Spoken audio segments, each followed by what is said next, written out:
നമസ്കാരം. ട്രെൻഡിനോ തുടങ്ങുന്നു പ്രധാന വാർത്തകൾ. ആലപ്പുഴ കായംകുളത്ത് ആൾക്കൂട്ട കൊലപാതകം. മോഷണം ആരോപിച്ച് മധ്യവയസ്കനെ മർദ്ദിച്ചു കൊലപ്പെടുത്തി. കൊല്ലപ്പെട്ടത് കന്യാകുമാരി സ്വദേശി സജി. സ്വർണ്ണാഭരണം കാണാതായതിനെ തുടർന്ന് മർദ്ദിച്ചതെന്ന് സൂചന.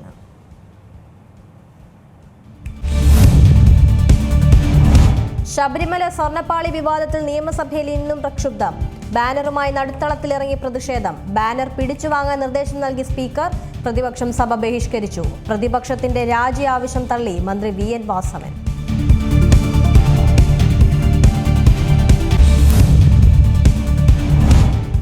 കോഴിക്കോട് താമരശ്ശേരിയിൽ ഡോക്ടറെ വെട്ടിപ്പരിക്കേൽപ്പിച്ച സംഭവത്തിൽ ഡോക്ടർമാരുടെ സംസ്ഥാന വ്യാപക പ്രതിഷേധം. കോഴിക്കോട് ജില്ലയിലെ സർക്കാർ ആശുപത്രിയിൽ OP ബഹിഷ്കരിക്കും. പ്രതി സനൂപിനെ ഇന്ന് കോടതിയിൽ ഹാജരാക്കും.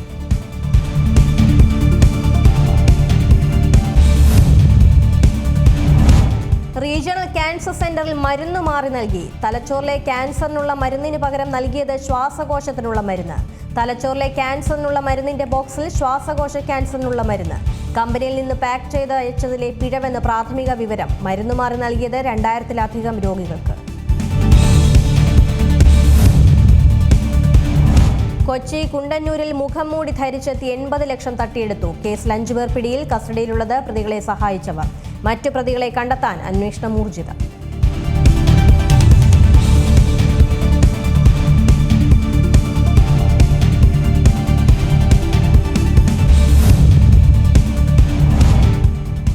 ഭൂട്ടാൻ വാഹനക്കടത്ത് കേസിൽ ചലച്ചിത്ര താരങ്ങളെ ചോദ്യം ചെയ്യാൻ ED. പിടിച്ചെടുത്ത രേഖകൾ പരിശോധിച്ച ശേഷം ഹാജരാകാൻ ആവശ്യപ്പെടും.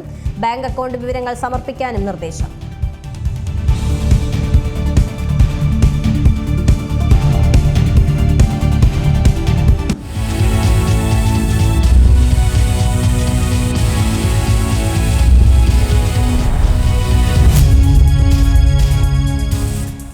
വിശദമായ വാർത്തകളിലേക്ക്. ആലപ്പുഴ കായംകുളത്ത് ആൾക്കൂട്ട കൊലപാതകം. മോഷണം ആരോപിച്ച് മധ്യവയസ്കനെ മർദ്ദിച്ചു കൊലപ്പെടുത്തി. കന്യാകുമാരി സ്വദേശി സജിയാണ് കൊല്ലപ്പെട്ടത്.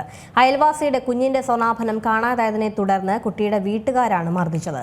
സംഭവത്തിൽ 7 പേർക്കെതിരെ കേസെടുത്തു. വിവരങ്ങളുമായി ആലപ്പുഴയിൽ നിന്നും BM ഇർഷാദ് ഉണ്ട്. ഇർഷാദ്, വളരെ ദാരുണമായ ഒരു സംഭവം തന്നെയാണിത്. എപ്പോഴാണ് ഇത് സംഭവിക്കുന്നത്? ഇതുമായി ബന്ധപ്പെട്ട് എന്താണ് പോലീസ് പറയുന്നത്? ഇത് ഇന്നലെ രാത്രി 10:30-യോടെയാണ് ഈ സംഭവം നടക്കുന്നത്. ആലപ്പുഴ കായംകുളത്താണ് ഈ സംഭവം ഉണ്ടാകുന്നത്. കായംകുളത്ത് 20 വർഷമായി തമിഴ്നാട്, അതായത് നെടുമങ്ങാട് നിന്നും കായംകുളത്ത് വന്ന് താമസിക്കുന്ന ആളാണ് ഈ സജി എന്ന ഷിബു. അദ്ദേഹം കഴിഞ്ഞ ഈ തൊട്ടടുത്ത്, അതായത് ഈ പ്രതികളെന്ന് പോലീസ് ഇപ്പൊ കസ്റ്റഡിയിലുള്ള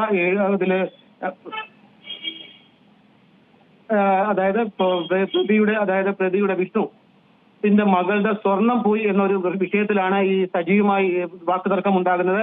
അതിനുശേഷം ഇന്ന് രാത്രി സജിയുടെ വിഷ്ണുവിന്റെ സുഹൃത്തുക്കളുമായി ഈ സജി വാക്കുതർക്കം ഉണ്ടാകുന്നു. അതിനിടയിലാണ് ഈ മർദ്ദനം ഉണ്ടാകുന്നതും ഈ സജി കുഴഞ്ഞു വീഴുന്നതും. ഉടൻ തന്നെ കായംകുളം താലൂക്ക് ആശുപത്രിയിൽ എത്തിക്കുമ്പോൾ മരണം സംഭവിച്ചിരിക്കുന്നു. പോലീസ് പറയുന്ന ഇവർ തമ്മിൽ നേരത്തെ ഒന്നും ഉണ്ടായിരുന്നില്ല എന്നാണ് പറയുന്നത്. കാര്യം ഇവർ അയൽവാസികളാണ്. 20 വർഷമായി കായംകുളത്ത് വന്ന് വാടകയ്ക്ക് താമസിക്കുകയും തെങ്ങ് കയറ്റവും മറ്റുള്ള ജോലികളുമായി കഴിയുന്ന ഒരാളാണ് ഈ മരിച്ച സജി. ഇർഷാദ്, ഇതുമായി ബന്ധപ്പെട്ട് ഇപ്പോൾ എത്ര പേരെ അറസ്റ്റ് ചെയ്തിട്ടുണ്ട്? ഈ മറ്റുള്ളവർക്കായുള്ള തിരച്ചിൽ തുടരുന്നുണ്ടോ? എന്താണ് ഇതിൽ സംഭവിച്ചത്? ഒരു മോഷണം ആണെന്നൊക്കെ ആരോപിച്ചുകൊണ്ടൊക്കെ ഒരാളെ വീട്ടിൽ കയറി ഇങ്ങനെ ഉപദ്രവിച്ച് കൊലപ്പെടുത്തുക എന്നൊക്കെ പറഞ്ഞാൽ അതെങ്ങനെയാണ് അങ്ങനെ സംഭവിക്കുന്നത്? ഇപ്പൊ 7 പേരാണ് ഇപ്പോൾ കസ്റ്റഡിയിൽ എടുത്തിരിക്കുന്നത്. രതീഷ്, ശ്രീശാന്ത്, കനി, വിഷ്ണു, ചിഞ്ചു, ശ്രീനാഥ് എന്ന് പിന്നെ കണ്ടാൽ അറിയാവുന്ന ഒരാൾ എന്നിവരെയാണ് ഇപ്പോൾ പോലീസ് കസ്റ്റഡിയിൽ എടുത്തിരിക്കുന്നത്. കാര്യം ഇതുമായി ബന്ധപ്പെട്ട് ഇവർ തമ്മിലാണ് വാക്കുതർക്കം ഉണ്ടാകുന്നത്. വിഷ്ണുവുമായിട്ടാണ് വാക്കുതർക്കം ഉണ്ടാകുന്നത്. വിഷ്ണുവിന്റെ കുഞ്ഞിന്റെ സ്വർണ്ണമാണ് കഴിഞ്ഞ ദിവസം നഷ്ടപ്പെടുകയും ഇത് അടുത്ത ഒരു സ്വകാര്യ സ്ഥാപനത്തിൽ പണയം വെച്ചത് ഈ സജി ആണ് എന്ന് അറിയുകയും ചെയ്തിരുന്നു. അതിനുശേഷമാണ് ഇവർ തമ്മിലുള്ള വാക്കുതർക്കം ഉണ്ടാകുന്നത്. അമിതമായി മദ്യപിച്ചെത്തിയ ഈ സജിയോട് ഈ വിഷ്ണുവും ഈ വിഷ്ണുവിന്റെ മാതാവും തമ്മിൽ സംസാരം ഉണ്ടാകുന്നു, വാക്കുതർക്കം ഉണ്ടാകുന്നു. അതിനിടയിലാണ് ഈ കൊഴിഞ്ഞു വീഴുകയും ഇവർ തമ്മിലുള്ള, അതായത് മറ്റുള്ളവർ ചേർന്ന് ചെറിയൊരു അടിപിടി ഉണ്ടാകുകയും ചെയ്യാനുണ്ടായത്. ഇപ്പോൾ ഈ അറസ്റ്റിലായത് എത്ര പേരാണ്? ഇവരെ ചോദ്യം ചെയ്യുന്നുണ്ടോ? ഇവർക്ക് ഈ മരണത്തിൽ പങ്കുണ്ട് എന്നുള്ളൊരു നിഗമനത്തിലേക്ക് പോലീസ് എത്തിയിട്ടുണ്ടോ? ഇതുമായി ബന്ധപ്പെട്ട് 7 പേരാണ് ഇപ്പോൾ കസ്റ്റഡിയിൽ ഇരിക്കുന്നത്. കാര്യം ഇവരെ ചോദ്യം ചെയ്ത് വരികയാണ്. കാര്യം എന്തിനു വേണ്ടിയാണ് ഈ പ്രകോപനം ഉണ്ടായത്? കാര്യം ഈ ആദ്യം പറഞ്ഞ ഈ സ്വർണത്തിന്റെ വിഷയം മാത്രമാണ് ഇതിലുണ്ടായിരുന്നത്. ഇതിനു മുമ്പ് ഇവർ തമ്മിൽ യാതൊരു പ്രശ്നങ്ങളും ഉണ്ടായിരുന്നില്ല എന്നാണ് അറിയാൻ കഴിഞ്ഞിരിക്കുന്നത്. ഇപ്പോൾ കായംകുളം താലൂക്ക് ആശുപത്രിയിലെ ഇൻക്വസ്റ്റ് നടപടികൾ ശേഷം വണ്ടാനം മെഡിക്കൽ കോളേജിലാണ് പോസ്റ്റ്മോർട്ടം നടക്കുന്നത്. അതിനുശേഷം തിരുവനന്തപുരത്തെ നെടുമങ്ങാട് ഇദ്ദേഹത്തെ കൊണ്ടുപോകുമെന്നാണ് നമുക്ക് അറിയാൻ കഴിഞ്ഞിരിക്കുന്നത്. ഇയാളുടെ കുടുംബമൊക്കെ അവിടെ തന്നെ ഉള്ളവരാണോ? ഇവരൊക്കെ എന്താണ് ഇതുമായി ബന്ധപ്പെട്ട് പറയുന്നത്? ഇത് നെടുമങ്ങാട് പുള്ളി ആദ്യ വിവാഹം കഴിച്ചിരുന്നു. അതിനുശേഷം 20 വർഷമായി കായംകുളത്താണ് ഉള്ളത്. കാരണം 20 വർഷം ആയി കായംകുളത്ത് വന്നതിന് ശേഷം ഒരു പുള്ളിക്കണക്ക്, അതായത് കായംകുളത്ത് അടുത്തുള്ള ഒരു പ്രദേശത്തു നിന്ന് വിവാഹം കഴിച്ചു. അതിനുശേഷം ഇവിടെ കഴിയുകയായിരുന്നു. ഇർഷാദാണ് വിവരങ്ങൾ നൽകിക്കൊണ്ടിരിക്കുന്നത്. ആലപ്പുഴ കായംകുളത്താണ് ഇത്തരത്തിൽ ഒരു ആൾക്കൂട്ട കൊലപാതകം നടക്കുന്നത്. ഇയാളെ സംഘം ചേർന്ന് വീട്ടിൽ കയറി മർദ്ദിക്കുകയായിരുന്നു എന്നുള്ളതാണ് മനസ്സിലാവുന്നത്. ഇർഷാദ് തുടരുന്നുണ്ട്. ഇർഷാദ്, ഒരു വ്യക്തതയ്ക്ക് വേണ്ടി ഒരിക്കൽ കൂടി ചോദിക്കുകയാണ്, എങ്ങനെയാണ് ഇത് സംഭവിക്കുന്നത്? ഇയാളുടെ വീട്ടിലേക്ക് ചെന്ന് ഈ ആളുകൾ മർദ്ദിക്കുകയായിരുന്നില്ലേ? അടുത്തടുത്ത വീടുകളാണ് ഉള്ളത്. കാര്യം ഇത് തൊട്ടടുത്ത വീട്ടിലാണ്. കാര്യം ഈ നിരന്തരം ഈ കുട്ടി, അതായത് 2 വയസ്സുള്ള ഈ വിഷ്ണുവിന്റെ മകൾ ഈ വീട്ടിൽ പോകാറുണ്ട്. ഈ വിഷ്ണു ഈ സജിയുടെ കൂടെ ഈ കുട്ടികൾ നടക്കാറുണ്ട്. കാര്യം ഈ സജിയുടെ ഭാര്യയുമായിട്ട് അടുത്ത ബന്ധമുള്ളതാണ് ഈ കുട്ടി, ഈ വിഷ്ണുവിന്റെ വീട്ടുകാരുമായിട്ട്. കാര്യം ആ വിഷ്ണുവിന്റെ വീട്ടുകാരുമായിട്ട് അടുക്കാതെ കഴിഞ്ഞ ദിവസം ഈ കുട്ടിയുടെ സ്വർണം കാണുന്നില്ല എന്നൊരു വീട്ടിൽ സംസാരം ഉണ്ടാകുകയും, കാര്യം ഈ സ്വർണം തൊട്ടടുത്ത ഒരു സ്വകാര്യ സ്ഥാപനത്തിൽ പണയം വെച്ചത് ഈ സജി തന്നെയാണ് എന്ന് ഇവർക്ക് ഈ വിഷ്ണുവിന് മനസ്സിലാകുകയും അതുമായിട്ടുള്ള ഒരു തർക്കമാണ് ഇന്നലെ രാത്രി ഉണ്ടായിരിക്കുന്നത്. ഇർഷാദിലേക്ക് തിരിച്ചെത്താം. ഇപ്പോൾ വാർഡ് മെമ്പർ അഖിൽ ടെലിഫോണിൽ ചേരുന്നുണ്ട്. നമസ്കാരം ശ്രീ അഖിൽ. ഇത് എന്താണ്? ഇതുമായി ബന്ധപ്പെട്ട് താങ്കൾക്ക് ലഭിക്കുന്ന വിവരം എങ്ങനെയാണ്? ഈ 2 കുടുംബത്തിനെ താങ്കൾക്ക് അറിയുന്നതാണോ? അതെ അതെ. എന്താണ് സംഭവിച്ചത് രാത്രിയിൽ? സംഭവം ഇന്നലെ രാത്രിയിലാണ് നമ്മൾ ഇതിനെ കുറിച്ച് അറിയുന്നത്. പറഞ്ഞ ഉടനെ തന്നെ നമ്മൾ സംഭവ സ്ഥലത്ത് എത്തിയപ്പോ ഇദ്ദേഹം ഈ അവിടെ ഒരു തോടുണ്ട്, അപ്പൊ തോട്ടിൽ ഉരുണ്ട് വീണതുമായി ബന്ധപ്പെട്ട് കുഴഞ്ഞു വീണതാണെന്നാണ് നമ്മൾ അറിയാൻ കഴിഞ്ഞത്, രാത്രിയിൽ അറിഞ്ഞത്. പിന്നീടാണ് ഇന്ന് രാവിലെയാണ് പൂർണ്ണമായിട്ടും അതിന്റെ ഒരു വിവരത്തെ കുറിച്ച് നമ്മൾ അറിയുന്നത്. അപ്പൊ അതില് ഇപ്പൊ പോസ്റ്റ്മോർട്ടത്തിനേക്ക് ബോഡി കൊണ്ടുപോയിട്ടേ ഉള്ളൂ. അപ്പൊ അതിൽ മാത്രമേ കൂടുതൽ വ്യക്തതമായിട്ട് നമുക്ക് കാര്യങ്ങൾ അറിയാൻ കഴിയത്തുള്ളൂ. എങ്ങനെയാണ് ഇയാൾ കുഴഞ്ഞു വീഴുന്നത്? ഈ മർദ്ദനത്തിന് ശേഷം കുഴഞ്ഞു വീഴുന്നാണോ? മർദ്ദനത്തിന് ഇന്നലത്തെ അവിടെ ഒരു ഇപ്പൊ പറഞ്ഞതുപോലെ ഒരു സംഭവം അവിടെ ഉണ്ടായിട്ടുണ്ട്, ഒരു ഈ ചെയിനുമായി ബന്ധപ്പെട്ടിട്ടുള്ള ഒരു വിഷയം. പക്ഷെ പൂർണ്ണമായി നമുക്ക് അതിനേക്ക് ഇപ്പൊ നിലവിൽ അത് പറയാൻ കഴിയത്തില്ല. മർദ്ദനം കൊണ്ട് മാത്രമാണോ ഇങ്ങനെ സംഭവിച്ചിട്ടുള്ളത്? ഒരു കുഞ്ഞിന്റെ സ്വർണം കാണുന്നില്ല എന്ന് പറഞ്ഞാണല്ലോ ഈ പ്രശ്നങ്ങൾ തുടങ്ങുന്നത്, അല്ലേ? അതെ അതെ അതെ. അപ്പൊ ഈ കുഞ്ഞിന്റെ സ്വർണം എങ്ങനെയാണ് ഇയാൾക്ക് ഇത് പണയം വെക്കാനായി നൽകുന്നത്? പണയം വെക്കാൻ നൽകുന്നത് അല്ലെന്നാണ് പറയുന്നത്. എന്ന് വെച്ചാല് ഈ കുഞ്ഞും ഇവരുമൊക്കെ ആയിട്ട് അപ്പുറം ഇപ്പുറം താമസിക്കുന്നവരാണ്, നല്ല നല്ല നല്ല ആത്മബന്ധമുള്ളവരാണ്. ഇപ്പൊ കുട്ടിയെ അപ്പുറത്ത് ഈ വൈഫ്, ഇദ്ദേഹത്തിന്റെ വൈഫ് സുധ എപ്പോഴും എടുത്തു കൊണ്ടുപോകുന്ന രീതിയൊക്കെ ഉണ്ട്. അപ്പൊ ഇന്നലെയാണ് ഈ സ്വർണം, രാവിലെയാണ് കുട്ടി എടുത്തോണ്ട് പോകാൻ സ്വർണം മിസ്സാകുന്നതായിട്ട് ശ്രദ്ധയിൽപ്പെടുന്നത്. പക്ഷെ വൈകിട്ടാണ് ഇദ്ദേഹം ഇത് കൊണ്ടുപോയിട്ടുള്ളതെന്ന് അറിയുന്നത്. അങ്ങനെയാണ് രാത്രിയിൽ അറിയുന്നത്. എങ്ങനെയാണ് അവർക്ക് അതെങ്ങനെയാണ് അത് മനസ്സിലാവുന്നത് ഇയാളാണ് ഇത് എടുത്തത് എന്നുള്ളത്? അദ്ദേഹം പണയം വെച്ചെടുത്തു. ഇവർ അന്വേഷിച്ചപ്പോൾ ഇദ്ദേഹം അവിടെ കൊണ്ട് പണയം വെച്ചതായിട്ടാണ് അറിഞ്ഞത്. ഹലോ, പറഞ്ഞോളൂ, കേൾക്കാം. ഇദ്ദേഹം ഈ സ്വർണം കൊണ്ടുപോയി പണയം ഉണ്ടായിരുന്നു ഇന്നലെ. അങ്ങനെയാണ്. പിന്നീട് ചോദിക്കുമ്പോൾ ഇയാൾ എന്താണ് പറഞ്ഞിരുന്നത്? ഇത് നിഷേധിക്കുകയായിരുന്നോ? സ്വർണം പണയം അതിനെക്കുറിച്ച് കൂടുതൽ ഇതായിട്ട് വൈഫും പറയുന്നില്ല. നമ്മൾ അതിനെക്കുറിച്ച് കൂടുതൽ അറിയത്തില്ല. അപ്പൊ ഇദ്ദേഹമാണ് സ്വർണം പണയം വെച്ചതുകൊണ്ടുള്ളതെന്ന് അറിഞ്ഞതാണ് പറയാൻ. ശരി, വാർഡ് മെമ്പർ അഖിലാണ് പ്രതികരിച്ചത്. ഇപ്പോൾ കൗൺസിലർ ഗംഗാദേവി കൂടി ടെലിഫോണിൽ ചേരുന്നുണ്ട്. നമസ്കാരം ശ്രീ ഗംഗ. ഇതിലിപ്പോൾ എന്താണ് ഇതുമായി ബന്ധപ്പെട്ട് താങ്കൾക്ക് ലഭിക്കുന്ന വിവരം? എന്താണ് ഇതിൽ സംഭവിച്ചത്? ഒരു കുഞ്ഞിൻ്റെ സ്വർണം പോയതുമായി ബന്ധപ്പെട്ടാണ് ഈ പ്രശ്നം തുടങ്ങുന്നത് എന്നാണ് മനസ്സിലാവുന്നത്. ഇതിൽ ഇയാൾ ഇത് എടുത്തു, മോഷണം നടത്തി, ഇത് പണയം വെച്ചു എന്നുള്ളത് ആണ് നമുക്ക് ലഭിക്കുന്ന വിവരം. എങ്ങനെയാണ് ഇതിൻ്റെ സംഭവം? ഈ സംഭവം ഇങ്ങനെ ഒരു കേട്ടറിവ് മാത്രമേ എനിക്കുള്ളൂ. പിന്നെ ആളുകള് ഞാൻ ബന്ധപ്പെട്ട കൗൺസിലറായിട്ട് സംസാരിച്ചപ്പോൾ അറിയാൻ കഴിഞ്ഞത് ഒരു 6-7 പേര് കൂടി ചോദിക്കാൻ ചെന്നു എന്നുള്ളത് സത്യമാണ്. പക്ഷെ ആള് ഭയങ്കര തീവ്ര മദ്യപാനിയാ ആള്. മറ്റെന്തെങ്കിലും അസുഖം ഉണ്ടായിരിക്കാം എന്ന് പറയുന്നുണ്ട്. കൂടുതൽ മർദ്ദനമൊന്നും ഏറ്റിട്ടില്ല. പക്ഷെ ആള് പെട്ടെന്ന് കുഴഞ്ഞു വീഴുകയായിരുന്നു എന്ന അറിവ്. ചോദിക്കാൻ ചെന്നപ്പോൾ ഒരു ആക്രമണം നടത്തിയെന്നാണോ, അതോ ഇവർ തമ്മിൽ ഒരു വാക്കേറ്റം മാത്രമാണോ ഉണ്ടായിട്ടുള്ളത്? വാക്കേറ്റം മാത്രമേ ഉണ്ടായിട്ടുള്ളൂ എന്നാണ് അറിവ്. അല്ലാതെ മർദ്ദനം ഒന്നും ഉണ്ടായിട്ടില്ലെന്നാ മനസ്സിലാവുന്നത്, അല്ലേ? അതെ, മനസ്സിലാവുന്ന അതാ. ഇപ്പോൾ ഇവിടെ തിരുവനന്തപുരംകാരൻ സ്വദേശിയാണ് എന്നുള്ളതാണ് മനസ്സിലാവുന്നത്. വർഷങ്ങളായി അവിടെ ജോലി ചെയ്യുന്ന ആളാണ് എന്നൊക്കെയാണ് മനസ്സിലാവുന്നത്. ഇയാളുടെ ഈ കുടുംബം പശ്ചാത്തലം അതൊക്കെ അറിയോ അവിടെയുള്ളവർക്കൊക്കെ? കുടുംബ പശ്ചാത്തലമൊക്കെ ഞാൻ അവിടുന്ന് കുറച്ച് ദൂരോട്ട് മാറിയുള്ള ഒരാളാണ്. എനിക്ക് തോന്നുന്നു കറക്റ്റായിട്ടുള്ള വിവരങ്ങൾ അറിയില്ല. ഇത്രയും എൻ്റെ അറിവിലുള്ള കാര്യങ്ങൾ ഇത്രയാണ്. ശരി, വളരെ നന്ദി ശ്രീഗംഗ പ്രതികരിച്ചതിന്. എന്തായാലും ഇതുമായി ബന്ധപ്പെട്ടുള്ള പുറത്തു വരുന്ന വിവരം അനുസരിച്ച് ഒരു കുഞ്ഞിൻ്റെ മാല മോഷണം പോയതുമായി, മാല നഷ്ടപ്പെട്ടതുമായി ബന്ധപ്പെട്ടുള്ളൊരു തർക്കമാണിതിൽ തുടങ്ങുന്നത്. ഇവർ അയൽവാസികളാണ്. ഈ മരണപ്പെട്ട ആളും ഈ കുഞ്ഞിൻ്റെ വീടും തമ്മിൽ അയൽവാസികളാണിവർ. അത്തരത്തിൽ കുഞ്ഞിനെ ഇടയ്ക്കിടയ്ക്ക് ഇവർ എടുത്തുകൊണ്ട് പോയി കളിപ്പിക്കുന്ന പതിവുണ്ട്. അത്തരത്തിൽ തിരിച്ചു കൊണ്ടുവരുമ്പോൾ സ്വർണ്ണമാല കാണാതായി. പിന്നീടാണ് ഇയാൾ ഇത് എടുത്തു പണയം വെച്ചു എന്ന് ഇവർക്ക് മനസ്സിലായത് ഈ വീട്ടുകാർക്ക്. തുടർന്നാണ് ഇയാളോട് ചോദിക്കാൻ പോയി എന്നുള്ളതാണ് അറിയുന്നത്. ഇതൊരു ആൾക്കൂട്ടമായി മർദ്ദിച്ചതാണോ എന്നുള്ള കാര്യങ്ങൾ ഇനിയും വ്യക്തത വരാനുണ്ട് എന്നുള്ളതാണ് മനസ്സിലാവുന്നത്. എന്തായാലും ഈ ഒരു വാക്കേറ്റം മാത്രമാണോ അവിടെ നടന്നിട്ടുള്ളത് എന്നുള്ളതിൽ ഇനി വ്യക്തത വരേണ്ടതുണ്ട്. എന്തായാലും FIR ഒരു ആൾക്കൂട്ട കൊലപാതകം എന്ന തരത്തിൽ തന്നെയാണ് രേഖപ്പെടുത്തിയിരിക്കുന്നത് എന്നുള്ളതാണ് മനസ്സിലാവുന്നത്. ഇപ്പോൾ റിട്ടയർഡ് SP സുഭാഷ് ബാബു കൂടി ടെലിഫോണിൽ ചെയ്യുന്നുണ്ട്. നമസ്കാരം ശ്രീ സുഭാഷ് ബാബു. ഇതിൽ കുറച്ചുകൂടിയൊക്കെ നമുക്ക് വ്യക്തത വരേണ്ടതുണ്ട്. പക്ഷെ അപ്പോഴും ഈ ആളുകൾ ചേർന്ന് ഇയാളെ ഒരു മോഷണം നടന്നു എന്നുള്ളതൊക്കെ ഒരു ആരോപിക്കുന്നതാണ്. ഇയാളിൽ നിന്ന് ഈ മാല കണ്ടെത്തിയിട്ടില്ല, ഇത് പണയം വെച്ചു എന്നുള്ളതൊക്കെ അറിഞ്ഞു എന്നൊക്കെയാണ് അവിടുത്തെ നാട്ടുകാരൊക്കെ പറയുന്നത്. പക്ഷെ അതിലൊന്നും ഒരു വ്യക്തത വന്നിട്ടില്ല. എന്തു തന്നെയായാലും ഈ മോഷണമായാലും ഇതൊക്കെ തെളിയുന്നതും ഇതിനൊക്കെ ഒരു പോലീസ് സംവിധാനമൊക്കെ നമ്മുടെ നാട്ടിലുണ്ടല്ലോ. അപ്പോൾ ഈ നാട്ടുകാർ ഇതിലൊക്കെ കയ്യേറ്റം ചെയ്യുകയും നാട്ടുകാർ ഇതൊക്കെ ഏറ്റെടുത്ത് നടപ്പാക്കുകയും ചെയ്യുന്നത് അത്ര നല്ല കാര്യമല്ലല്ലോ. തീർച്ചയായിട്ടും. കാരണം മുമ്പ് ഇത് വ്യാപകമായിട്ട് ഒരുപാട് സ്ഥലങ്ങളിൽ ഇതുണ്ടായി. പിന്നെ അത് പലപ്പോഴും സ്ത്രീകളുമായിട്ടുള്ള അവിഹിത ബന്ധം ആരോപിച്ച് പല സ്ഥലങ്ങളിലും 4ഓളം കൊലപാതകങ്ങൾ ഇതേമാതിരി സംഭവിച്ചു. അങ്ങനെ അതിനായിട്ട് പ്രത്യേകമായിട്ട് പഴയ IPC ഒരു വകുപ്പില്ലായിരുന്നു. അതിനു വേണ്ടിയിട്ട് ഇപ്പൊ പുതിയ BNS 103(2) എന്ന് പറയുന്ന ഒരു വകുപ്പ് അതിനകത്ത് ചേർത്തിട്ടുണ്ട്. അതിനകത്ത് പറയുന്നത് 5 കൂടുതൽ ആളുകളോ ഇതേമാതിരി പല കാര്യങ്ങൾ പറയുന്നുണ്ട്. അതിൽ ഒരെണ്ണം ഇതേമാതിരിയുള്ള ആൾക്കൂട്ടം ഏതെങ്കിലും കാരണവശാൽ ആരെങ്കിലും മർദ്ദിക്കുകയോ ആ മർദ്ദനത്തിന്റെ ഫലമായി അദ്ദേഹം മരിക്കുകയോ ചെയ്തു കഴിഞ്ഞാൽ അതിന് എല്ലാവർക്കും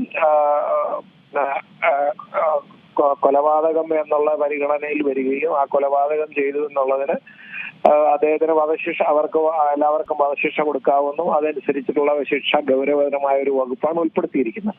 അപ്പൊ അതുകൊണ്ട് അങ്ങനെയുള്ള കേസുകൾ ഇനിയും വരുമ്പോൾ ഒരു ആശ്വാസം വരും എന്ന് നമുക്ക് പ്രതീക്ഷിക്കാം. പക്ഷെ ഇങ്ങനെയുള്ള പെട്ടെന്ന് പ്രകോപനപരമായിട്ട് അല്ലെങ്കിൽ ആവേശത്തോടുകൂടി ഏതെങ്കിലും കാര്യം കേട്ട പാതി കേൾക്കാത്ത പാതി അതിന് പ്രതികരിക്കാൻ വേണ്ടിയിട്ട് ഒരു സംഘം ചേരുകയും സംഘം ചെയ്ത് കഴിഞ്ഞതിന് ശേഷം അവരെ സംബന്ധിച്ചുള്ള ആരാണ് കേമൻ എന്ന് കാണിക്കാൻ വേണ്ടിയിട്ട് ആ വ്യക്തിയെ അല്ലെങ്കിൽ വ്യക്തികളെ ആക്രമിക്കുകയും മർദ്ദിക്കുകയും ഒക്കെ ചെയ്യുന്ന സാഹചര്യത്തില് ഇപ്പം പലരുടെയിൽ പാമ്പിയാവില്ല എന്ന് പറയുന്ന മാതിരി തന്നെ പലരും ചെയ്യുന്നതാണ്. അപ്പൊ എന്നെയൊക്കെ പിടിക്കില്ല, ഞാനാണ് സമർത്ഥനം നമ്മളുള്ള ആളുകളോടുകൂടി കാണിക്കണം എന്നൊരു രീതിയിലൊക്കെ ഒരു ഫാൾസ് ഈഗോ ഉള്ള ആൾക്കാരാണ് ഇതേമാതിരി പ്രവർത്തിക്കുന്നത്. അതിന്റെ പശ്ചാത്തലത്തിൽ ഇങ്ങനെ വന്നു. ഇവിടെ ഇപ്പം മാല ആ കുട്ടിയൊക്കെ എടുത്തു വീട്ടിൽ കൊണ്ടുപോയി ലാളിക്കുകയൊക്കെ ചെയ്യുന്ന കൂട്ടരാണ്. അപ്പൊ അവിടുന്ന് തിരിച്ചു വരുമ്പോൾ ഇത് കണ്ടില്ല, അപ്പൊ അവരെടുത്തു എന്ന് ആരോപിക്കുന്നു എന്നല്ലാണ്ട് അതിന് വ്യക്തമായ തെളിവുകളില്ലെന്നാണല്ലോ ഇപ്പം നിങ്ങൾ ഉൾപ്പെടെ വാർത്തയിൽ പറഞ്ഞിട്ടുള്ളത്. അപ്പം അദ്ദേഹം ഏതായാലും മരിച്ചുപോയതിന്റെ സാഹചര്യത്തിൽ ഇനിയിപ്പം എവിടെങ്കിലും ഉണ്ടെങ്കിൽ ആ കാര്യങ്ങള് കണ്ടുപിടിക്കാൻ സാധിക്കണം എന്നാണ് നമുക്ക് ഊഹിക്കാവുന്നത്. കാരണം ഇനിയിപ്പം അദ്ദേഹം എവിടെയും കൊണ്ട് പണയം വെക്കുകയും അദ്ദേഹം മരിച്ചു കഴിഞ്ഞാൽ അദ്ദേഹത്തിന് അല്ലാതെ വേറെ ആർക്കും അറിയില്ലെങ്കിൽ അത് കണ്ടുപിടിക്കാൻ ബുദ്ധിമുട്ടുണ്ടാവും പോലീസിന്. എന്തായാലും അതിന് കൂടുതൽ അന്വേഷണം വന്നു കഴിഞ്ഞാലേ ഇതിന് നമുക്കൊരു വ്യക്തത വരുള്ളൂ. അപ്പോൾ എന്തു വന്നാൽ തന്നെയും ഇതേ രീതിയിലുള്ള അക്രമങ്ങള് വളരെ ഗൗരവതരമായിട്ട് കാണേണ്ടതാണ്. നിയമത്തിൽ അങ്ങനെ ഒരു പുതിയ വകുപ്പ് ഉൾപ്പെടുത്തിയിട്ടുണ്ട്. എന്നാലും അത് ആളുകളെ സംബന്ധിച്ചിടത്തോളം ആളുകൾക്ക് തങ്ങൾക്കുള്ള നിയമപരമായിട്ട് അധികാരങ്ങൾ ഇതേമാതിരി സംശയം ഉണ്ടെങ്കിൽ ശരി എന്ത് ചെയ്യാം എന്നുള്ള ഒരു ധാരണയുടെ ദശകമുണ്ട് ഇവിടെ. അതുപോലെ തന്നെ ആരെങ്കിലും ഇതേമാതിരി അവിവേകത്തോടു കൂടിയിട്ട് അക്രമം ചെയ്യുമ്പോൾ കൂടുതലുള്ള ആളുകൾ അവരെ അതിൽ നിന്ന് പിന്തിരിപ്പിക്കാനെങ്കിലും ഒരു ശ്രമം നടത്തണം. അല്ലെങ്കിൽ ഇങ്ങനെ കൊലക്കേസാണ്, നിങ്ങൾക്ക് ഇവൻ ചത്തുപോയാൽ പോകും എന്നൊരു വാൺ ചെയ്യാൻ സാധാരണ ജനങ്ങൾക്ക് ഈ ആൾക്കൂട്ടത്തിനിടയിൽ നിന്ന് തന്നെ സാധിക്കേണ്ട ഒരു സാഹചര്യമാണ് നമ്മൾ പ്രതീക്ഷിക്കുന്നത്. ഈ ആകെ ഈ ജനങ്ങൾക്ക് ഇങ്ങനെ കാര്യങ്ങൾ ചെയ്യാന്ന് പറഞ്ഞാൽ ഏതെങ്കിലും ഒരു വ്യക്തിയുടെ മുമ്പിൽ അവർക്ക് അധികാരമുണ്ട്.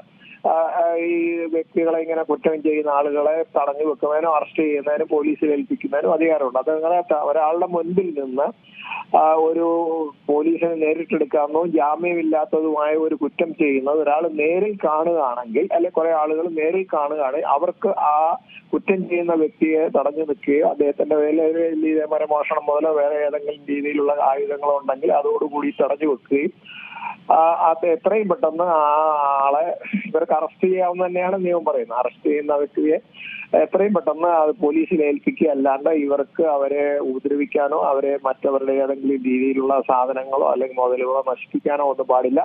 അവരെ അറസ്റ്റ് ചെയ്ത് പോലീസിന്റെ കയ്യിൽ ഹാൻഡ് ഓവർ ചെയ്യാനുള്ള അധികാരത്തിന് അപ്പുറത്തേക്ക് ഇവർക്കൊന്നുമില്ല. ഇവര് സാഹചര്യങ്ങൾ വിശദീകരിച്ച് തെളിവ് കൊടുക്കാൻ ബാധ്യസ്ഥരാണ്, പരാതിയും കൊടുക്കാനുള്ള ബാധ്യത ഇവർക്കുണ്ട്. അപ്പൊ അതേ കൂടെ ജനങ്ങൾക്ക് ഇങ്ങനെയുള്ള സംഭവങ്ങളോടുകൂടി മനസ്സിലാക്കാനുള്ള ഒരു സാഹചര്യം ഉണ്ടാകണം. അങ്ങനെ ഉണ്ടാകുമ്പോൾ മാത്രമേ ഇതിന്റെ ഒരു തീഷ്ണത, ആവർത്തനം നമുക്ക് ഒഴിവാക്കാൻ പറ്റുള്ളൂ. എന്തായാലും ഇത് വളരെ ദുഃഖകരമായ ഒരു സാധനം, പരിഷ്കൃത സമൂഹത്തിന് ഒരിക്കലും അംഗീകരിക്കാൻ പറ്റാത്ത ഒരു അധമ സംസ്കാരമാണെന്നാണ് എന്റെ അഭിപ്രായം. ഒരു സംഭവം ഉണ്ടാകുമ്പോൾ ഇതിപ്പോൾ 7 പേരൊക്കെയാണ് ഇതിലിപ്പോൾ കസ്റ്റഡിയിലുള്ളത്. ഈ 7 പേരിലേറെ ആളുകളൊക്കെ ഒരു വീട്ടിൽ കയറി ഒരു മനുഷ്യനെ ഇങ്ങനെ വിളിച്ചിറക്കിയത്. ഇപ്പോൾ അയാൾ മോഷണം നടത്തിയിട്ടുണ്ടെങ്കിൽ പോലും ഇത്തരത്തിലല്ലല്ലോ ഈ കാര്യങ്ങൾ കൈകാര്യം ചെയ്യേണ്ടത്. ഇതിപ്പോൾ കണ്ടെത്തുന്നത് ഈ സ്വർണ്ണമാല ഇയാൾ പണയം വെച്ചിട്ടുണ്ട് എന്നൊക്കെയാണ്, ഇയാൾക്ക് മറ്റസുഖങ്ങൾ ഉണ്ടായിരുന്നു എന്നൊക്കെയാണ് പറയുന്നത്. അതുകൊണ്ട് അങ്ങനെ എന്തെങ്കിലും മരണം സംഭവിച്ചതാണ് എന്നും പറയപ്പെടുന്നുണ്ട്. പക്ഷേ ഇപ്പോൾ ഈ പറഞ്ഞതുപോലെ ഈ 7 പേരെയും ഈ കൊലപാതകത്തിൽ നേരിട്ട് പങ്കെന്നുള്ള രീതിയിൽ തന്നെ ആയിരിക്കില്ലേ പോലീസിന്റെ ഭാഗത്തുനിന്ന് നോക്കുമ്പോൾ കാണാൻ കഴിയുന്നത്? തീർച്ചയായിട്ടും നേരത്തെയുള്ള നിയമത്തിൽ തന്നെ 143 എന്ന് പറയുന്ന വകുപ്പൊക്കെ അനുസരിച്ചിട്ട് 149 എല്ലാവരും ഇതിന് ബാധ്യസ്ഥരാണ്. പക്ഷെ ഇവിടെ ഈ പുതിയ വകുപ്പ് ഉൾപ്പെടുത്തിയതോടുകൂടി അവരെല്ലാവർക്കും ഈ ശിക്ഷ കൊടുക്കാവുന്ന ആ വകുപ്പിൽ തന്നെ പറയുന്നുണ്ട്. പണ്ട് അങ്ങനെയല്ല, ഇവർക്ക് കൂട്ടുത്തരവാദിത്വം പരസ്പര ധാരണയോടുകൂടിയിട്ട് പിന്നെ ഒരു അന്യായമായ സംഘം ചേരുകയും ആ സംഘത്തിൽ ആരെങ്കിലും ഒരു പ്രവൃത്തി ചെയ്ത് അതിന്റെ തിക്തഫലങ്ങൾ എല്ലാവരും ഒരേമാതിരി അനുഭവിക്കണം എന്ന് പറയുന്ന വകുപ്പായിരുന്നു പണ്ടുണ്ടായിരുന്നത്. പക്ഷെ ഇവിടെ അതല്ല. ഇവിടെ ഈ വകുപ്പിൽ തന്നെ പ്രത്യേകം പറഞ്ഞിട്ടുണ്ട്, ഇങ്ങനെ 5 5-ൽ കൂടുതൽ ആളുകളോ ഇതേമാതിരിയുള്ള ആൾക്കൂട്ട അക്രമം നടത്തി അതിനെ തുടർന്ന് മരണം സംഭവിക്കുകയും ചെയ്തു കഴിഞ്ഞാൽ അതിനെ തുടർന്ന് തന്നെ മരണം സംഭവിക്കണം. അതായത് മറ്റ് അസുഖം ഉണ്ടെങ്കിൽ പോസ്റ്റ്മോർട്ടത്തിൽ അറിയാം. ഇത് തന്നെയല്ല, ഇതേ മർദ്ദനത്തിന്റെ ആഘാതം കൊണ്ടാണെങ്കിൽ അതും പോസ്റ്റ്മോർട്ടത്തിലാണ്. പോസ്റ്റ്മോർട്ടത്തിൽ അറിഞ്ഞ ശേഷം മാത്രമേ നമുക്ക് വ്യക്തമായിട്ട് ഇത് ഒരു ആൾക്കൂട്ട കൊലപാതകമാണോ അതല്ല ആൾക്കൂട്ട മർദ്ദനം ഉണ്ടായാൽ അതിന് വേറെ വകുപ്പുകളൊക്കെ നമ്മൾ ഇടാറുണ്ട്. 324 അതേവരെയുള്ള വകുപ്പുകൾ, പഴയ വകുപ്പുകളൊക്കെ ഇവിടെയും ബാധകമാണ്. പക്ഷെ ഇവിടെ ഇത് പോസ്റ്റ്മോർട്ടത്തിന് ശേഷം ഇത് തന്നെയാണ് കാരണം എന്ന് പറയുകയാണെങ്കിൽ വളരെ ഗൗരവതരമായിട്ടാണ് ഇത് എടുക്കുന്നത്. അല്ലെങ്കിൽ അതിന്റെ ആ കൊലപാതകം എന്നുള്ളത് പോയതിനു ശേഷം ബാക്കിയുള്ള രീതി അക്രമങ്ങളും മറ്റ് രീതിയിൽ അതിനെ വഴി മാറ്റിയിട്ട് പോലീസിന് അന്വേഷിച്ച് ചാർജ് ഷീറ്റ് കൊടുക്കാവുന്നതാണ്. ശരി, വളരെ നന്ദി ശ്രീ സുഭാഷ് ബാബു പ്രതികരിച്ചതിന്. എന്തായാലും ഈ സംഘം ചേർന്നുള്ള ആക്രമണം അങ്ങനെ സമൂഹത്തിൽ അംഗീകരിക്കാൻ കഴിയാത്ത കാര്യം തന്നെയാണ്. ഇതിൽ കൃത്യമായ പോലീസ് സംവിധാനമുണ്ട്, നമ്മുടെ നാട്ടിൽ നിയമ സംവിധാനങ്ങളുണ്ട്. അത്തരത്തിലൂടെ തന്നെ വേണം കാര്യങ്ങൾ പോകാൻ. ഈ ഒരു 5-6 ആളുകളൊക്കെ ഒരു വീട്ടിൽ കയറി ചെന്ന് അയാളെ ബലമായി ഇറക്കി ചോദ്യം ചെയ്യുക, അല്ലെങ്കിൽ തന്നെ ഒരു കയ്യേറ്റത്തിലേക്കൊക്കെ കടക്കുക എന്ന് പറയുമ്പോൾ അത് വളരെ സങ്കടകരമായൊരു കാര്യം തന്നെയാണ്. എന്തായാലും ഇതിൻ്റെ പോസ്റ്റ്മോർട്ടം റിപ്പോർട്ടിൻ്റെ വിവരങ്ങൾ പുറത്തു വരേണ്ടതുണ്ട്. അതിൽ മാത്രമേ മരണകാരണം വ്യക്തമായി അറിയാൻ കഴിയൂ. മറ്റ് അസുഖങ്ങളുള്ള ആളാണ് എന്നുള്ളതൊക്കെയാണ് അവിടുത്തെ നാട്ടുകാർ പറയുന്നത്. എന്തായാലും ഇതെങ്ങനെയാണ് ഈ മരണം സംഭവിച്ചത് തുടങ്ങിയ കാര്യങ്ങൾ ഒരു വ്യക്തത വരണം. 7 പേരാണ് നിലവിൽ ഇപ്പോൾ കസ്റ്റഡിയിലുള്ളത്. ഇടവേള.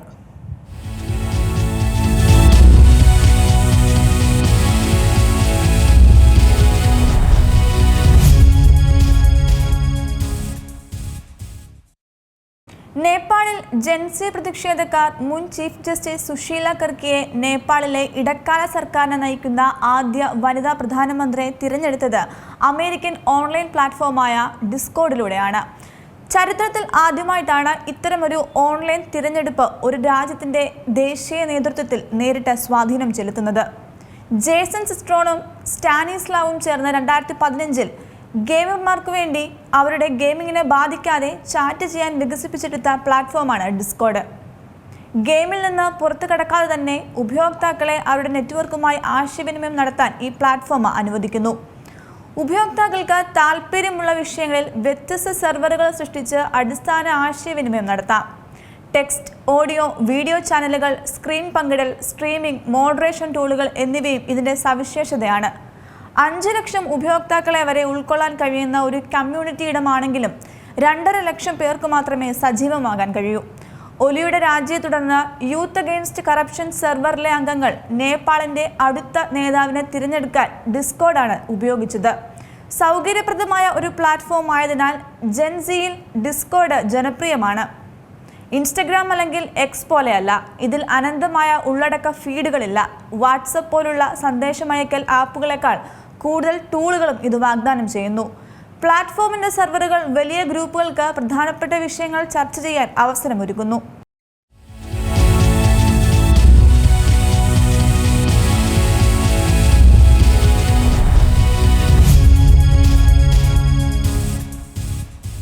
വാർത്തകൾ തുടരുന്നു. സ്വർണ്ണപ്പാളി വിഷയത്തിൽ 4ാം ദിവസവും പ്രക്ഷുബ്ധമായി നിയമസഭ. സ്പീക്കറുടെ ഡയസിലേക്ക് തള്ളിക്കയറാൻ ശ്രമിച്ച പ്രതിപക്ഷം. വാച്ച് ആൻഡ് വാർഡുമായി പ്രതിപക്ഷം മുന്തിലും തള്ളിലും ഏർപ്പെട്ടു. ദേവസ്വം മന്ത്രി രാജിവെക്കണമെന്നാവശ്യപ്പെട്ട് സഭ ബഹിഷ്കരിച്ച് പ്രതിപക്ഷം ഇറങ്ങിപ്പോയി. ശബരിമല സ്വർണ്ണപ്പാളി വിഷയത്തിൽ നിയമസഭയിൽ ഇന്നും പ്രതിപക്ഷ ബഹളം. ചോദ്യോത്തരവേള ആരംഭിക്കുമ്പോൾ തന്നെ പ്രതിപക്ഷം പ്രതിഷേധം തുടങ്ങി. നടുത്തളത്തിലിറങ്ങി പ്രതിഷേധിച്ചു. ബാനറുകളും പ്ലക്കാർഡും ഉയർത്തിയായിരുന്നു പ്രതിപക്ഷ പ്രതിഷേധം. ബാനർ പിടിച്ചുവാങ്ങാൻ വാച്ച് ആൻഡ് വാർഡിനോട് സ്പീക്കർ ആവശ്യപ്പെട്ടു. തുടർന്ന് സ്പീക്കറും AM ഷംസീറും പ്രതിപക്ഷ നേതാവ് VD സതീശനും തമ്മിൽ വാക്കുതർക്കമുണ്ടായി.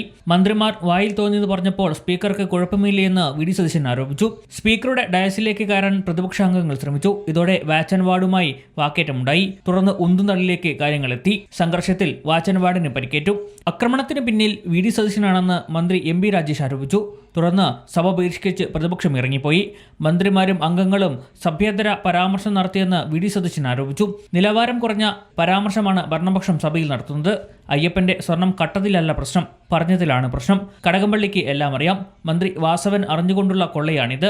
കോടതി ഇടപെട്ടില്ലെങ്കിൽ അയ്യപ്പന്റെ തങ്കവിഗ്രഹവും കള്ളന്മാർ കൊണ്ടുപോയനെയെന്നും VD സതീശൻ ആരോപിച്ചു. കടകംപള്ളി സുരേന്ദ്രൻ അറിയാം ഇത് എവിടെയാണ് ഈ ദ്വാരപാലക ശില്പം വിറ്റിരിക്കുന്നത്, എവിടെയാണ് കൊടുത്തിരിക്കുന്നത്. ആ കോടീശ്വരന്റെ പേര് വെളിപ്പെടുത്തണം എന്നാണ് ഞങ്ങൾ ആവശ്യപ്പെട്ടത്. രണ്ടാമത് ഇപ്പോഴത്തെ മന്ത്രിയും ഇപ്പോഴത്തെ ദേവസ്വം ബോർഡ് എന്താ ഈ കുറ്റകൃത്യം മുഴുവൻ ഇത് വിറ്റത് മുഴുവൻ ദേവസ്വം ബോർഡിന് സർക്കാരിനും അറിയാം. അത് അറിഞ്ഞുകൊണ്ട് കോടതി പറഞ്ഞപ്പോഴാണ് നമ്മളെല്ലാം അറിയുന്നത്. അവർക്ക് നേരത്തെ അറിയാം. അത് അറിഞ്ഞുകൊണ്ട് 2025 ഈ വർഷം വീണ്ടും ഉണ്ണികൃഷ്ണൻ പോറ്റിയെ ക്ഷണിച്ചിരിക്കുക. വീണ്ടും കക്കാനാണ്. അവിടുത്തെ വാതിൽ കൊണ്ടുപോയി, കട്ടളപ്പടി കൊണ്ടുപോയി, ദ്വാരപാലക ശില്പം കൊണ്ടുപോയി. ഇനി അയ്യപ്പന്റെ തങ്കവിഗ്രഹം മാത്രം അവിടെയുള്ളത്. അതുകൂടി അടിച്ചുകൊണ്ട് പോയതിനെ കോടതി ഇടപെട്ടില്ലായിരുന്നെങ്കിൽ ഈ കള്ളന്മാർ ഇവരെല്ലാം ഈ കള്ളക്കച്ചവടത്തിന് കൂട്ടുനിന്നിട്ടുണ്ട്. സ്വർണ്ണപ്പാളി വിഷയത്തിൽ കഴിഞ്ഞ 3 ദിവസവും പ്രതിപക്ഷം നിയമസഭ ബഹിഷ്കരിച്ചിരുന്നു. സഭാ നടപടികളുമായി ഒരു തരത്തിലും സഹകരിക്കേണ്ടതില്ലെന്നാണ് നിലപാട്. മുഖ്യമന്ത്രി ഡൽഹിയിൽ പോയതിനാൽ ഇന്ന് സഭയിലെത്തിയിരുന്നില്ല. മലയാളം ന്യൂസ്, തിരുവനന്തപുരം. അതിനിടെ 3 പ്രതിപക്ഷ MLA-മാർക്കെതിരെ സസ്പെൻഷൻ എന്നുള്ളൊരു വാർത്ത വരുന്നുണ്ട്. ചീഫ് മാർഷലിനെ മർദ്ദിച്ച സംഭവത്തിലാണ് നടപടി എന്നുള്ളതാണ് അറിയുന്നത്. രജീഷ് നരിക്കുനുണ്ട്. രജീഷ്, ഏതൊക്കെ MLA-മാർക്കെതിരെയാണ് ഇപ്പോൾ സസ്പെൻഷനിലേക്ക് എത്തിയിരിക്കുന്നത്? ഇന്നലെ മുഖ്യമന്ത്രി ഒരു ബോഡി ഷേമിംഗ് പ്രസ്താവനയൊക്കെ നടത്തിയിരുന്നു. ഇന്ന് മന്ത്രിമാരുൾപ്പെടെ പ്രതിപക്ഷത്തിന് നേരെ മോശമായ രീതിയിലുള്ള പരാമർശമൊക്കെ നടത്തിയിരുന്നു. അതിനൊന്നും എന്തായാലും സസ്പെൻഷൻ ഇല്ലല്ലോ, അല്ലേ? നിത, പ്രതിപക്ഷത്തിന്റെ 3 MLA-മാർക്കാണ് സസ്പെൻഷൻ ഇപ്പോൾ ലഭിച്ചിരിക്കുന്നത്. ചീഫ് മാർഷലിനെ മർദ്ദിച്ച സംഭവത്തിലാണ് നടപടി എടുത്തിരിക്കുന്നത്. ചീഫ് മാർഷലിന്റെ കൈക്ക് പൊട്ടുണ്ട് എന്നാണ് ഇപ്പോൾ അറിയാൻ കഴിഞ്ഞിട്ടുള്ളത്. സർജറി വേണം, ശസ്ത്രക്രിയ വേണമെന്നും നമുക്ക് അറിയാൻ കഴിഞ്ഞിട്ടുണ്ട്. സഭാ മര്യാദകൾ ലംഘിച്ചതിന്റെ പേരിലാണ് M. Vincent, Roji M. John, Saneesh Kumar Joseph എന്നിവരെ സഭാ നടപടികളും സസ്പെൻഡ് ചെയ്തിരിക്കുന്നത്. ഈ സമ്മേളന കാലാവധി കഴിയുന്നവരെയാണ് സസ്പെൻഡ് ചെയ്തിരിക്കുന്നത്. MB രാജേഷാണ് ഈ ഒരു പ്രമേയം നിയമസഭയിൽ അവതരിപ്പിച്ചത്. അതിനെ പാസ്സാവുകയായിരുന്നു. എന്നാലും പ്രതിപക്ഷ MLA-മാർക്കെതിരെ ശക്തമായ 3 പേർക്കെതിരെയാണ് ഇപ്പോൾ നടപടി സ്വീകരിച്ചത്. തിങ്കളാഴ്ച തൊട്ട് പ്രതിപക്ഷം സഭയിൽ മര്യാദകൾ ലംഘിക്കുകയെന്നാണ് കണ്ടതെന്ന് പ്രമേയം അവതരിപ്പിച്ച് MB രാജേഷ് പറഞ്ഞു. സഭയ്ക്കാകെ ഭീകരാന്തരീക്ഷം സൃഷ്ടിച്ചു. വനിതകൾ അടക്കമുള്ള സുരക്ഷാ ജീവനക്കാരെ കയ്യേറ്റം ചെയ്തു, ശാരീരികമായി ഉപദ്രവിച്ചു. സഭയുടെ അന്തസ്സിന് നിരക്കാത്ത പ്രകോപന മുദ്രാവാക്യങ്ങൾ മുഴക്കി മുഖ്യമന്ത്രിക്കെതിരെ പാഞ്ഞെടുത്തു. ഇന്ന് നേരെ ആക്ഷേപങ്ങൾ അല്ലെങ്കിൽ ആംഗ്യം കാണിച്ചുകൊണ്ട് അടക്കമുള്ള ആക്ഷേപങ്ങൾ പ്രതിപക്ഷത്തിന്റെ ഭാഗത്തുണ്ടായി എന്നും ഇതുമായി ബന്ധപ്പെട്ട് പ്രമേയം അവതരിപ്പിച്ച് MP രാജേഷ് ഇന്ന് നിയമസഭയിൽ പറഞ്ഞു. Roji M John, M Vincent, Saneesh Kumar Joseph എന്നീ 3 MLA-മാരെയാണ് ഇന്ന് സസ്പെൻഡ് ചെയ്തിരിക്കുന്നത്. കഴിഞ്ഞ 3 ദിവസവും ശബരിമല വിഷയവുമായി ബന്ധപ്പെട്ട നിയമസഭയ്ക്കകത്ത് വലിയ രീതിയിലുള്ള പ്രക്ഷോഭം നടന്നു വരികയായിരുന്നു. പ്രതിപക്ഷം ശക്തമായ രീതിയിൽ അഞ്ഞിരിക്കുകയും ഒപ്പം തന്നെ സഭ ബഹിഷ്കരിക്കുന്ന നിലപാടടക്കം സ്വീകരിച്ചു. ഇന്ന് സഭയുമായി ഒരു തരത്തിലും സഹകരിക്കാൻ തയ്യാറല്ലെന്ന് പ്രതിപക്ഷ നേതാവ് വി ഡി സതീശൻ അടക്കം വ്യക്തമാക്കുകയും ചെയ്തിട്ടുണ്ടായിരുന്നു. ഇന്നും ചോദ്യോത്തര കഴിഞ്ഞ ശേഷം ശൂന്യവേളയുടെ സമയത്ത് പ്രതിപക്ഷം വലിയ രീതിയിൽ പ്രതിഷേധം ഉയർത്തുകയും തുടർന്ന് വാച്ച് ആൻഡ് വാർഡിന്റെ കയ്യേറ്റം ചെയ്യുന്നതടക്കമുള്ള നടപടിയിലേക്ക് കടക്കുന്ന ഒരു സാഹചര്യമാണ് നമുക്ക് കാണാൻ കഴിഞ്ഞത്. പ്രക്ഷോഭം ഉയർന്ന സാഹചര്യത്തിൽ വാച്ച് ആൻഡ് വാർഡ് സുരക്ഷയ്ക്കായി നിയമസഭയുടെ നടുത്തളത്തിലേക്ക് ഇറങ്ങിയിരുന്നു. പിന്നീട് സ്പീക്കറുടെ ചേംബറിലേക്ക് പ്രതിപക്ഷം കയറാൻ ശ്രമിച്ചു. അതാണ് ഒന്നും തള്ളിലേക്ക് എത്തിച്ചത്. അതിനിടയിലാണ് ചീഫ് വാച്ച് ആൻഡ് വാർഡിനെ പരിക്കേൽക്കുകയും കൈ പൊട്ടുന്ന ഒരു സാഹചര്യത്തിലേക്ക് കാര്യങ്ങൾ എത്തുകയും ചെയ്തിട്ടുള്ളത്. എന്തായാലും സഭയുടെ മര്യാദകൾ ലംഘിച്ചു എന്ന് കാണിച്ചാണ് 3 MLA-മാരെയും സസ്പെൻഡ് ചെയ്തിരിക്കുന്നത്. ഈ സമ്മേളന കാലാവധി കഴിയുന്നവരെയാണ് സസ്പെൻഡ് ചെയ്തിരിക്കുന്നത്. 3 MLA-മാരാണ് ഇപ്പോൾ സസ്പെൻഷനിലുള്ളത് എന്നാണ് 3 MLA-മാരാണ് സസ്പെൻഡ് ചെയ്തിരിക്കുന്നത്. റോജി എം ജോൺ, ഒപ്പം തന്നെ M Vincent, Saneesh Kumar Joseph എന്നീ 3 MLA-മാരെയാണ് ഇപ്പോൾ സസ്പെൻഡ് ചെയ്തിരിക്കുന്നത്. സഭാ മര്യാദകൾ ലംഘിച്ചെന്ന് ആരോപിച്ചാണ് ഇപ്പോൾ സസ്പെൻഡ് ചെയ്തിരിക്കുന്നത്. രജീഷ് നരിക്കുനിയാണ് വിശദാംശങ്ങൾ നൽകിയത്. 2 ദിവസമായി തന്നെ സഭയിൽ ശബരിമല വിഷയവുമായി ബന്ധപ്പെട്ട പ്രക്ഷുബ്ധമായിരുന്നു. പ്രതിപക്ഷത്തിൻ്റെ ചോദ്യങ്ങൾക്കൊന്നും ഭരണപക്ഷം മറുപടി നൽകിയിരുന്നില്ല. അതുമായി ബന്ധപ്പെട്ട് വലിയ രീതിയിലുള്ള പ്രതിഷേധങ്ങളും അസാധാരണമായ സംഭവങ്ങളും അസാധാരണമായ പ്രസ്താവനകളുമൊക്കെയാണ് സഭ കണ്ടുകൊണ്ടിരുന്നത്. അതിലിപ്പോൾ 3 MLA-മാർക്കെതിരെയാണ് നടപടി വന്നിരിക്കുന്നത്. ഈ സമ്മേളനം കഴിയുന്നത് വരെയാണ് ഇവർക്ക് സസ്പെൻഷൻ നൽകിയിരിക്കുന്നത്. ഇതോടെ ബുള്ളറ്റിൻ പൂർണ്ണമാകുന്നു. നമസ്കാരം.